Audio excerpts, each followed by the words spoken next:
পরীক্ষার একদিন আগে ক্লাস টপার যা করে ভার্সেস পরীক্ষার একদিন আগে ব্যাক বেঞ্চার্স যা করে। ক্লাস টপার: আজকে আমাকে অনেক বই পড়তে হবে, সব বইগুলো ভালো করে রিভিশন দিয়ে রাখতে হবে। মাথার উপর বইয়ের চাপ থাকলে পড়ায় আরো বেশি ভালো করে মন বসবে। মোটামুটি সব চ্যাপ্টারই হয়ে গেছে, আর কয়েকটা চ্যাপ্টার মাত্র বাকি আছে, ওগুলো হয়ে গেলেই পুরো কমপ্লিট। এবারে তো আমি ফার্স্ট হবই। ব্যাক বেঞ্চার্স: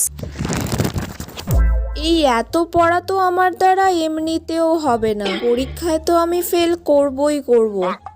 কি করা যায়? প্রথম থেকে শেষ অবধি সব টুকে নেব ইম্পর্টেন্ট কোয়েশ্চেনগুলো, যেগুলো স্যার সাজেশনে দিয়েছিল।